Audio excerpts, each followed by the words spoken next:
Jesucristo empieza uno que será el nuevo pacto, que es un pacto superior a todos los pactos anteriores que había en la historia. ¿Qué hace un pacto? Los pactos revelan la intención de Dios de restablecer en el hombre el diseño original. Cuando hablamos de diseño original, estamos hablando de esa imagen y de esa semejanza con la que Dios creó al hombre al principio. Y todos los pactos revelan esa intención de Él por restablecer en el hombre ese diseño del principio. Quiero decirte algo en relación a los pactos antes de empezar a hablar de varios de ellos. Una de las cosas importantes es que los pactos no están desvinculados uno de otro. No son pactos independientes.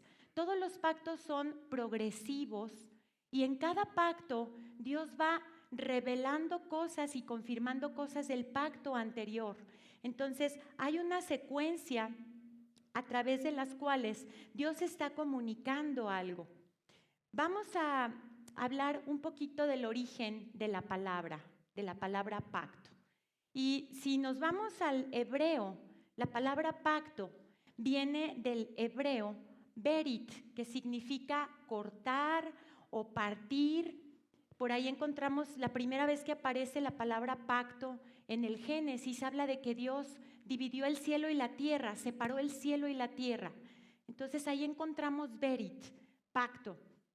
Pero también significa unir, es decir, también habla de una alianza.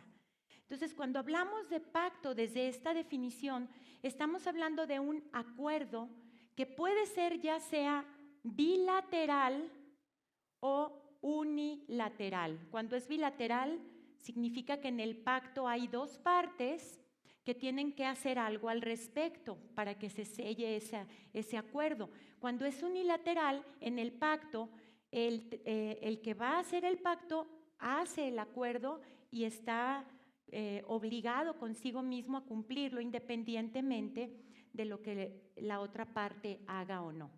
Pero bueno, la palabra pacto también tiene, después cuando del griego se hace la traducción de las palabras al griego, en la Septuaginta, que es el diccionario de palabras del griego, vemos que ahí tiene otro significado. Ahí la palabra es diatiki.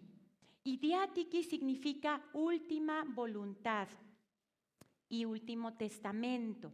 De ahí es de que viene la palabra de Antiguo Testamento y Nuevo Testamento. Cuando estamos hablando de esta palabra diatiki o diateke, como se escribe, de lo que estamos hablando aquí es de un carácter soberano de Dios, de un carácter soberano de ese que va a ser el pacto. ¿Okay? Entonces, bueno, cuando uno habla del Antiguo Testamento y del Nuevo Testamento, pues en tu Biblia sabemos que en el Antiguo Testamento hay una serie de libros, en el Nuevo Testamento hay una serie de libros.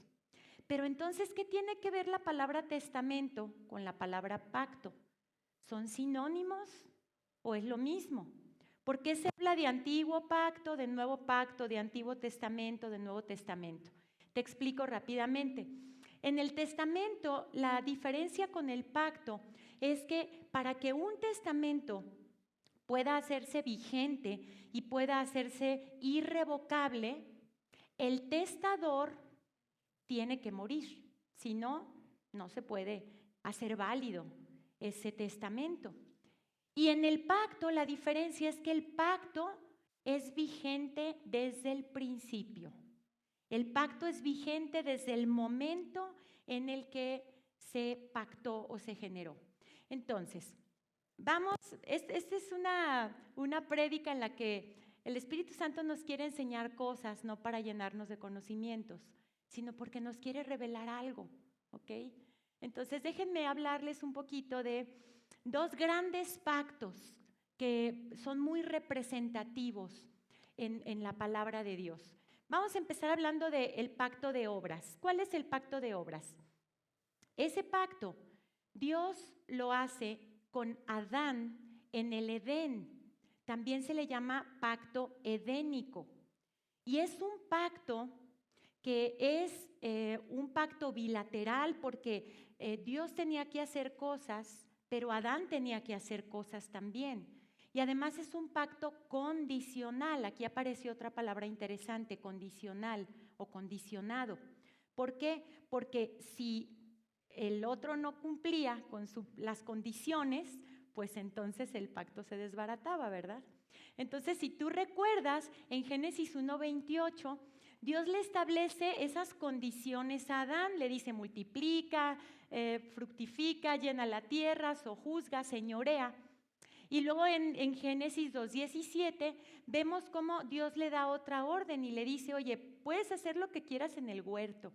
Esto lo hice para ti, tú eres el Señor de todo esto. Nomás respétame ese árbol, de ese árbol no comas, ¿verdad? Del árbol de la ciencia del bien y del mal.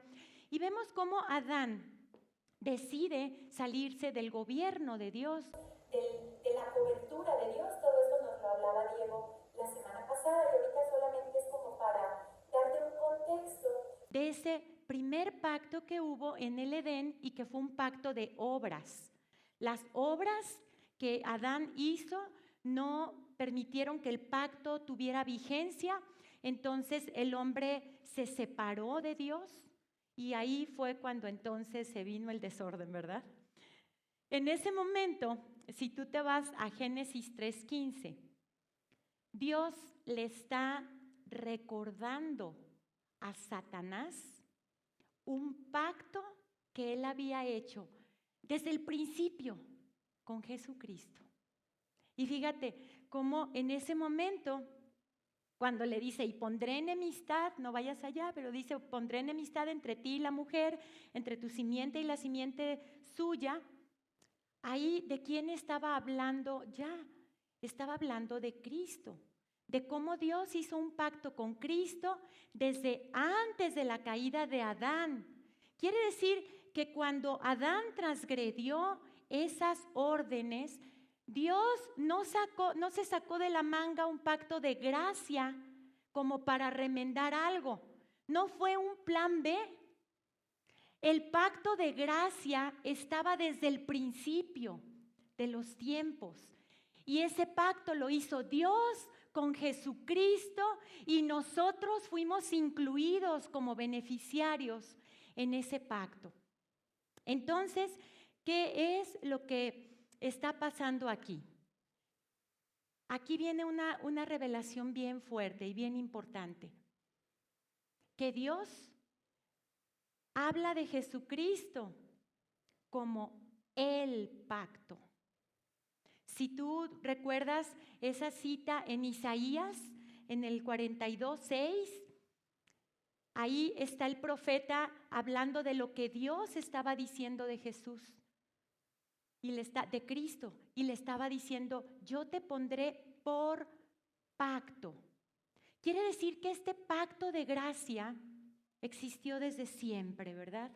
Entonces, vamos ahora a hablar de algunos otros pactos que devienen, que se desprenden de estos dos que te acabo de mencionar, del pacto de obras y del pacto de gracia. Todos estos pactos que te voy a mencionar están edificados de alguna manera sobre estos dos, en mayor o menor proporción. Tú lo vas a ir ahorita viendo. Pero lo interesante es que te des cuenta que Dios es un Dios de pactos y que en todo tiempo pactó y no estaba solo. Cristo estuvo presente en este devenir histórico en todos los pactos que Dios hizo. Y vamos a hablar de un pacto que todos ustedes seguramente recuerdan, el pacto que hizo con Noé. Ese es, miren, no me gusta ponerle número porque hay mucha controversia entre cuántos pactos son. Hay quienes dicen que fueron 9, otros dicen que nada más son 2, otros dicen que son 7. Pero bueno, el pacto con Noé, después de ese pacto que Dios hizo en el Edén con Adán, y en el Edén mismo con el nuevo Adán o con el postrer Adán, que era Cristo, este pacto de gracia, viene otro pacto que es el pacto noético. Este pacto, fíjense cómo aquí Dios estaba presentando aquí a Cristo, porque de alguna manera cuando le dice a Noé que no iba a volver a haber destrucción sobre la tierra ya después de que pasó el diluvio.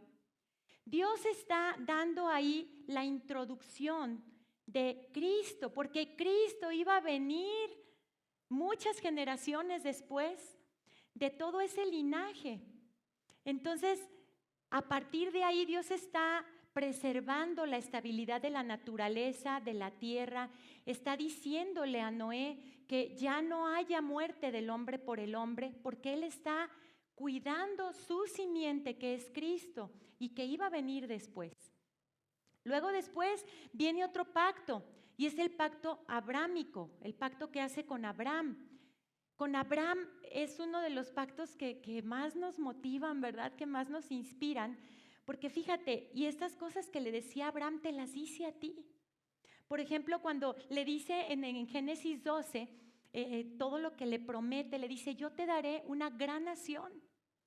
Y luego si sigues avanzando en Génesis 13, le dice, y te daré muchas tierras, y te daré mucha familia. Y si sigues avanzando en el 17, le dice, y reyes saldrán de ti. Ahí estaba Cristo. Cuando le dice, reyes saldrán de ti, ahí estaba Jesucristo. Entonces, seguimos avanzando en la historia y luego nos encontramos con otro pacto más, el pacto que hace con Moisés. Y este pacto es un pacto muy especial. Pareciera ser que es un paréntesis en esta historia que te estoy relatando y te voy a explicar por qué. Porque este pacto que hace con Moisés, si tú lo lees en el Éxodo, le dice primero, cosa tremenda haré contigo. Pero después le empieza Dios a poner a Moisés una serie de ordenanzas. Ahí aparece la ley por primera vez. El pueblo estaba desordenado y Dios lo que quería ordenar era su relación de Él con el pueblo de Israel. Y entonces introduce la ley porque eran unos niños inmaduros, carnales, que no podían andar solos. Y se introduce la ley mientras venía ¿quién? Jesucristo. Entonces nuevamente Cristo sigue vigente. Incluso tú verás, y bueno, esto ya es motivo de otro estudio, ¿verdad? Métanse a Escuela 180 y van a aprender mucho sobre esto. Acá con Isabel vemos cómo ahí con Moisés Cristo está representado en sombras, tipos y figuras en este periodo histórico, pero Cristo estaba, seguía estando. Sigue avanzando el tiempo y luego vemos que Dios hace un pacto con David. Y este pacto davídico es impresionante porque ahí vuelve a ratificar lo que hizo en el pacto con Abraham cuando le dijo que de él iban a venir reyes. En este pacto con David se ratifica que de él iba a venir un linaje de reyes. Y además, fíjense, algo bien bonito que le dice a David. Le dice, te edificaré casa. Y está hablando del cuerpo de Cristo, en donde, ¿quién sería la cabeza? Jesucristo, ¿verdad? Cristo sigue entonces estando presente a través de todos estos procesos históricos que vivió la humanidad hasta llegar hace 2000 años a algo que se llama el nuevo pacto y es nuestro tema de hoy. ¿Cómo se llamó el tema? ¿Se acuerdan? Viendo más allá de lo eterno del nuevo pacto, ¿verdad? Muy bien, entonces vamos a hablar del nuevo pacto. Lo primero que te voy a decir de este pacto es que hablamos de algunas características del origen de la palabra pacto. Decíamos que podían ser pactos unilaterales o bilaterales, ¿verdad? Este pacto, el nuevo pacto, es el único pacto que es incondicional y que es unilateral además. Es decir, Dios dice lo que va a hacer independientemente de lo que tú hagas. ¿Para qué? Para salvarte y para establecer este reino de Él aquí en la tierra. Entonces es un pacto muy importante, es el nuevo pacto. Y fíjate cómo en Cristo entonces se da el cumplimiento de todo lo tipificado y de todo lo profetizado en los pactos anteriores. ¿En qué momento se anuncia el nuevo pacto? Se anuncia en muchos momentos, pero fíjense, Jeremías 31:31 anuncia el nuevo pacto de una manera muy puntual. Cuando dice, he aquí que vienen días, dice Jehová, en los cuales haré nuevo pacto con la casa de Israel y con la casa de Judá. No como el pacto que hice con sus padres el día que tomé su mano para sacarlos de la tierra de Egipto, porque ellos invalidaron mi pacto, aunque fui yo un marido para ellos, dice Jehová. Entonces, el nuevo pacto es la primera vez en la que Dios se da a conocer a nosotros como papá. Su espíritu de paternidad se derrama en este nuevo pacto y es una de las cosas más maravillosas que podemos tener. Este pacto, caray, a veces lo hemos llegado a reducir tanto y a veces no tenemos idea de la trascendencia, de la profundidad que tiene. El que desde antes había un papá y que precisamente a ti y a mí nos insertó en esta etapa histórica para mostrarnos su amor de papá, cosa que no pasó en otras generaciones antiguas. El nuevo pacto es más antiguo que todos los pactos. El nuevo pacto no viene después del antiguo pacto. Es eterno. La creación nunca existió sin este pacto. Fíjate lo que dice en Efesios 1, del 4 al 5. Ahí nos ratifica esto que estamos diciendo. Dice que Él nos escogió. ¿Desde cuándo nos escogió? Desde antes de la fundación del mundo. ¿Para qué nos escogió? Para que fuéramos sus hijos. ¿Y por medio de quién lo hizo? De Jesucristo. Entonces, ¿quién es el nuevo pacto? Jesucristo. Cristo es el nuevo pacto. Y fíjate, ¿por qué lo hizo? ¿Lo tenía que hacer? ¿Estaba obligado a hacerlo? Lo hizo por el puro afecto de su voluntad. Wow, esto está increíble porque a Él le plació. A Él le plació amarnos. Mucha gente de pronto dice, pero entonces, ¿por qué Dios permitió que hubiera destrucción, muerte? ¿Por qué dejó que todas esas generaciones estuvieran sin Cristo? Dios no tiene títeres, yo siempre lo he dicho. Y Dios de alguna manera le estaba dando la oportunidad al hombre. Pero Dios ya sabía que el hombre por sí mismo no iba a poder. Por eso es que el nuevo pacto se gestó en su corazón antes de la fundación del mundo. En Daniel 7:14, cuando Daniel está teniendo esa visión escatológica del final de los tiempos, dice que veía venir a uno como si fuera el Hijo entre las nubes. ¿De quién está hablando ahí? De Cristo, ¿verdad? Y dice, y lo veía venir entre las nubes, dice, y su dominio es eterno y nunca pasará, su reino no tendrá fin. Está hablando del pacto eterno, está hablando del nuevo pacto. Entonces, si el nuevo pacto es eterno, es porque Cristo es eterno. La verdad es que si quisiéramos encontrar una definición para nuevo pacto estaría bien difícil, ¿verdad? Cada quien pondría la suya. Pero miren, aquí vamos a ver una definición de nuevo pacto.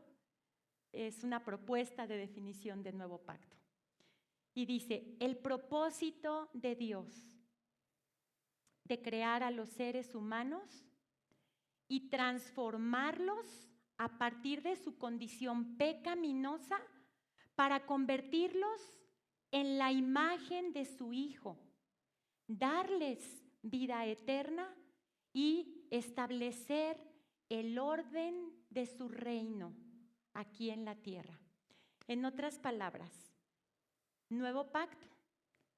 Nuevo pacto es el propósito que Dios tuvo de que tú y yo fuéramos el Cristo encarnado a través de ese nuevo nacimiento.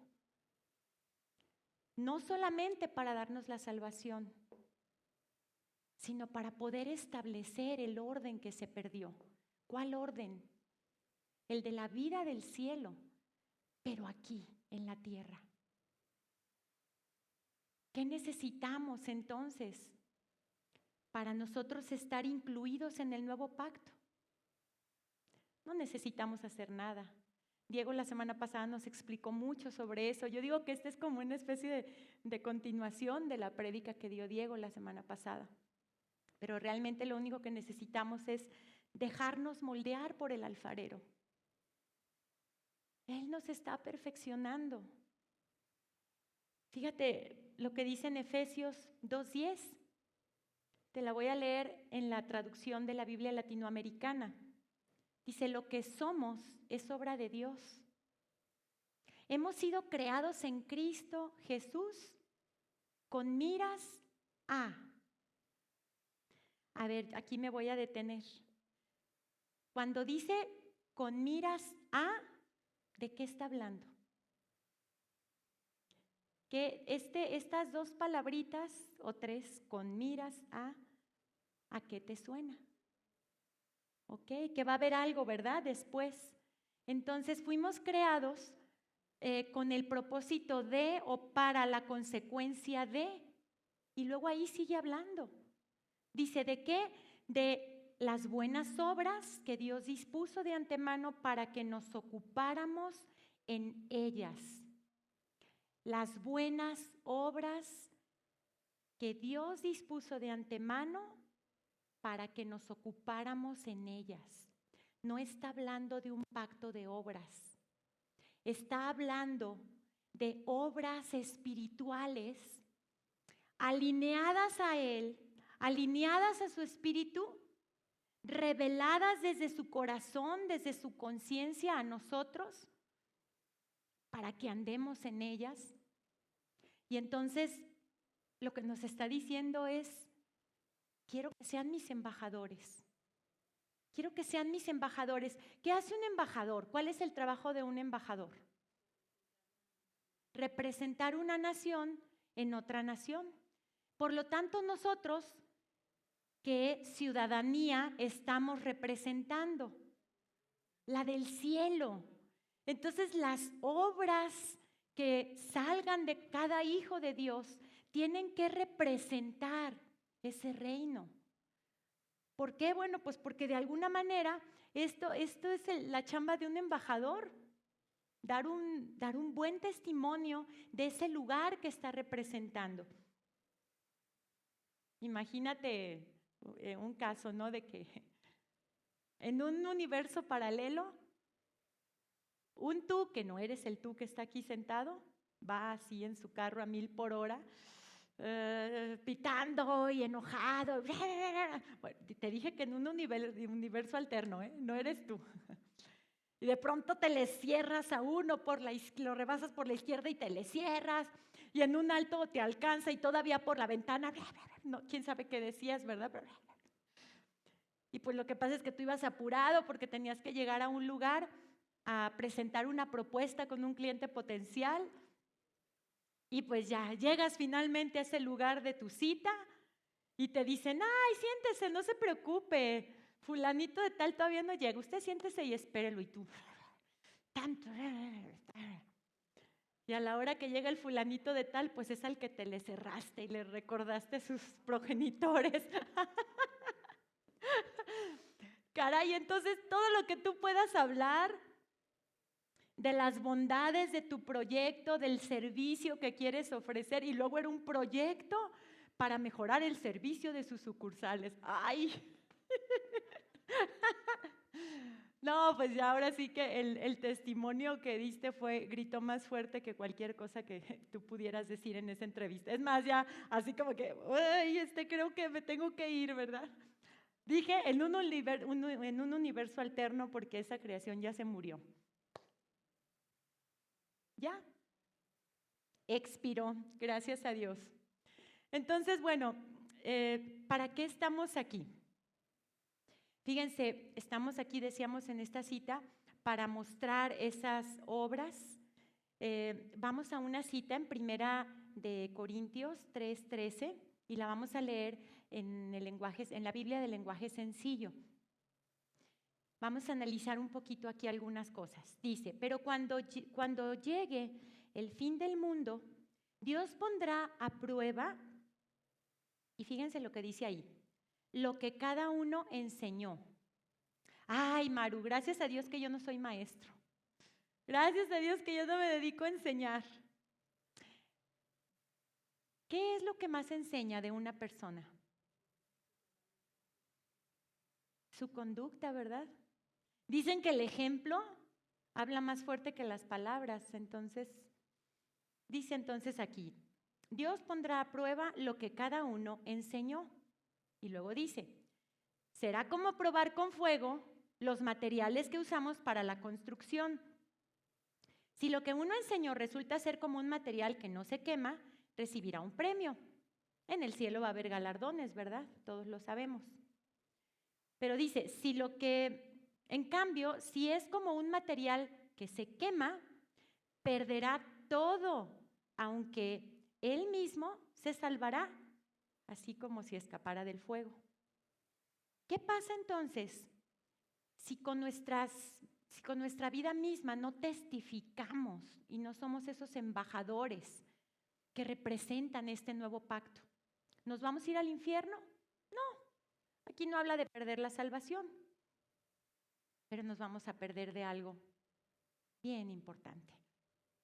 Y es el estar aquí en este planeta en el que vivimos, experimentando las 3 cosas más maravillosas que Dios nos regaló con este nuevo pacto. La justicia, el ser como Él es, la paz, el poder dormir tranquilos, vivir tranquilos, respirar tranquilos y el gozo. ¿Y esas con qué se compran? Justicia, paz y gozo. Entonces, las obras del Espíritu son las que urge que alineemos si somos una generación de nuevo pacto. Porque a veces está bien desalineado el asunto. A veces soy cristiano, pero hago cosas como si fuera un inconverso incircunciso y luego pienso como si fuera a veces hay un revoltijo, ¿verdad? ¿Qué es lo que nos estorba? ¿Qué es lo que nos está estorbando para ser esos embajadores de este nuevo pacto, hacerle honor a este regalo que recibimos? Pues lo que nos estorba son las obras de la carne. Pero ¿qué le dijo Satanás? ¿Qué le dijo Dios a Satanás en el huerto en Génesis 3?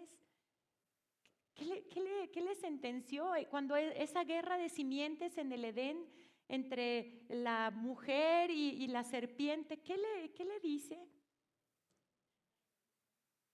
Ella te herirá en la cabeza. Cuando alguien le da en la cabeza a alguien, pues la cabeza ya sabemos que es el centro vital de operaciones, ¿verdad? Entonces, le dice, ella te herirá en la cabeza, es decir, estaba Dios diciéndole, pues te va a dar crán, ¿verdad? Jesucristo te va a dar crán. Cuando habla de la mujer, habla de lo que iba a venir de la mujer, o sea, de la simiente, ¿verdad? Que era Cristo. Entonces, pues Cristo te va a dar en la cabeza. Y tú, serpientucha, pues vas a tratar de agarrarlo por el calcañar, pero pues ni vas a poder porque Él te va a quitar todo poder y toda autoridad. Sábelo, sábelo. Ni siquiera tu carne, ni siquiera nuestra carne puede seguir empoderando al mentiroso. Ese ya fue muerto, ya fue destituido, ya fue desterrado, ya fue anulado. Ya no le debemos nada al diablo. Jesús le pagó todo lo que tenía que pagar en la cruz. Y no a él. Jesús, en ese pacto que desde el principio hizo con Dios, pero que se selló con su sangre en la cruz, ahí le dijo al diablo, no tienes derecho sobre ellos. Entonces, las obras de la carne son un engaño de Satanás también. ¿Pero existen? Sí, pues andamos en un estuche, ¿verdad? Es lo que nos envuelve. Pero estas obras de la carne, desgraciadamente, si las dejamos con rienda suelta, al cabo no me condeno, ninguna condenación hay para mí, ¿verdad? Pero si les damos rienda suelta, vamos a dejar de experimentar ese amor en su en suprema potencia que Dios tiene para nosotros. Porque la carne y el espíritu no se llevan bien. Y para experimentar el amor de Dios, que es espiritual, tenemos que andar en el espíritu. Si andamos en la carne, a lo más que podemos llegar es a emocionarnos en la alabanza y a llorar y a poner ahí una película cristiana y a llorar y ya se acaba y pues adiós, ¿no? Entonces no podemos seguir siendo cristianos de emociones. Las obras de la carne nos están estorbando, afectan profundamente, son fruto de una naturaleza adánica. Me gustó mucho un ejemplo que nos ponía Diego la semana pasada. Él decía que los muertos no sienten, ¿verdad? Porque ya están muertos. Entonces, ¿un muerto se puede enojar? Pues no, ya está muerto. ¿Un muerto se puede deprimir? No, ya está muerto, ¿verdad? Y entonces él decía, ¿y entonces por qué a veces nos deprimimos o nos enojamos o X? Si ya estamos muertos en esa naturaleza en donde la carne ya se le declaró sentencia de muerte. Entonces, no le demos poder. Me tocó vivir una experiencia. Hace 3 días fui a comprar unas cosas a una tienda departamental. Y entonces el supervisor le estaba gritando al chavo que me estaba atendiendo, pero bien feo, feo, feo, feo, feo. Lo estaba ofendiendo, lo estaba maltratando delante de los clientes. El muchacho nada más se ponía rojo, ¿verdad? Y callado, el muchacho no le contestaba nada. Con palabras altisonantes, con agresión, casi se le dejaba ir a golpes al muchachito. Y ya finalmente se va el supervisor y ya me estaba cobrando el chavo. Y yo le digo, ¿sabes qué? Le digo, te felicito. ¿No le contestaste nada? ¿No te alteraste? ¿No lo enfrentaste ni siquiera con la mirada? O sea, de verdad te felicito, no te enganchaste. Y el chavo me contesta y me dice, es que el problema es de él, no mío. Y el problema no lo tenía conmigo, lo tiene con él mismo. Me encantó el muchachito porque él está entendiendo que no puede darle placer a la naturaleza carnal. El supervisor, ya cuando ya casi iba de salida, vi que iba chiflando para afuera de la tienda. Dije, mira, si el muchachito se hubiera quedado trabado de coraje, el supervisor ya va chiflando una canción. A ella se le olvidó la maltratiza que le puso al chavo y al chavo lo hubiera podido dejar trinando. Entonces, andemos en el espíritu, porque eso es permanecer bajo su gobierno. Y el gobierno al que ahora pertenecemos es un gobierno de nuevo pacto, es un gobierno de gracia, en donde no tenemos que hacer nada para ganar nada, pero sí tenemos que abstenernos de aquello que no nos es conveniente. Todo lo podemos hacer si queremos, pero hay cosas que no nos convienen, como andar en la carne. ¿Quién puede hablar mejor del reino? Una persona que lo experimenta profundamente y que con su vida misma da testimonio de lo que es el reino, o alguien que no está viviendo en justicia, paz y gozo y se avienta una muy buena disertación de lo que es el reino. ¿Quién puede hablar mejor del reino? Entonces, cada uno de los que estamos aquí somos ministros competentes de un nuevo pacto, que hemos sido levantados como edificadores y necesitamos testificar del reino con nuestra vida. Imagínate que tú llegas con una nutrióloga, oiga, vengo a adelgazar, quiero que me dé una buena dieta porque quiero bajar unos kilitos. Y la nutrióloga te empieza a decir, sí, no hombre, mire, tengo unas dietas buenísimas, bien balanceadas, va a adelgazar rapidísimo, son de lo mejor, tienen esto, no se va a quedar con hambre. Y entonces te le quedas viendo a la nutrióloga porque la ves como un poquito pasadita de peso y le preguntas, oiga, ¿y usted ha probado la dieta? Y te dice, sí, es buenísima. Y le preguntas, ¿y cuántos kilos ha bajado? No, pues varios. Pues ya ahorita ya nada más peso 150. El año pasado pesaba 152. ¿Le vas a creer a esa nutrióloga? Aunque te dé las recetas más fabulosas del mundo, no le vas a creer nada. Pablo en Efesios 5:3, cuando habla de las obras de la carne. Se las voy a leer aquí en la Nueva Biblia de las Américas, versión 2005. Dice: pero que la inmoralidad y toda impureza o avaricia ni siquiera se mencionen entre ustedes como corresponde a los santos. Tampoco haya obscenidades, ni necedades, ni groserías que no son apropiadas, sino más bien acciones de gracias, porque con certeza ustedes saben esto, que ningún inmoral, impuro o avaro que es idólatra tiene herencia en el reino de Cristo y de Dios. No está diciendo que no se van a salvar, nomás está diciendo se van a perder de la herencia del reino de Cristo y de Dios. ¿Y ese reino en qué consiste? En esas tres cosas que les había dicho: justicia, paz y gozo. Entonces hay mucha gente que decide vivir ese infierno aquí en la tierra, porque por su voluntad no está decidiendo heredar lo que ya fue su herencia. Y para heredar esta herencia, pues no se necesita fe. Ah, caray, ¿cómo que no se necesita fe? Pues no. Si a ti te dejan una herencia y tú vas a ir a reclamar la herencia, pues no vas a ir con fe. Ay, ojalá que sí me la den. Ay, debo de tener fe para que me den esa herencia. Pues no, lo que debes de llevar son los papeles que legalizan ese pacto que hubo ahí entre el testador y tú, que eres el beneficiario. Entonces la herencia ya nos fue dada. Decíamos que el nuevo pacto es un pacto incondicional y unilateral. Tú ya no tienes que hacer nada. Ya lo hizo Jesús. Entonces es nada más saber, ¿y cómo reclamo mi herencia? No haciendo aquello, pues que no me conviene hacer. Dice en Gálatas 5, 20, 21, sigue hablando de las obras de la carne. Y fíjense, cada uno de nosotros debemos de identificar por dónde nos quiere el mentiroso agarrar del calcañar, porque decíamos que si creemos esa mentira de que tenemos esos problemas de la carne, empoderamos al mentiroso. Pueden ser obras de la carne pasionales o sensuales, como cuáles: pues inmoralidad, impureza, sensualidad, orgías, borracheras.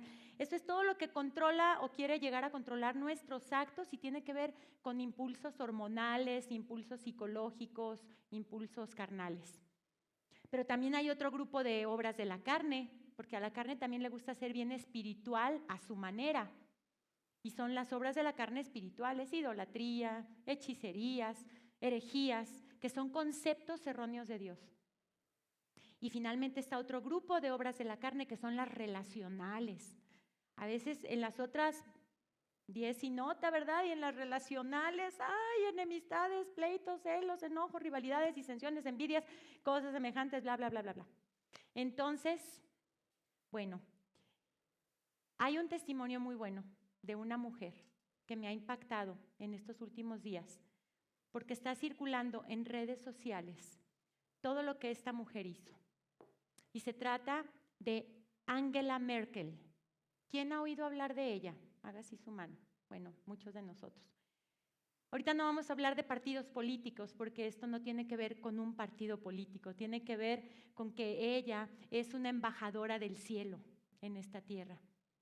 Durante 18 años, ella fue canciller en Alemania, fue jefa de gobierno de esa nación. Estuvo al frente de 80 millones de alemanes. Y hasta la gente de partidos políticos contrarios se le cuadraban a la señora. Está considerada como una líder a nivel global por sus formas de conducirse. Una de las cosas que a mí me impresiona que se dice de ella es que su principal éxito es que nunca se enfocó en ganar discusiones, sino en resolver problemas. Siempre se enfocó en las personas. No le interesaban las batallas ideológicas. Era una mujer de testimonio.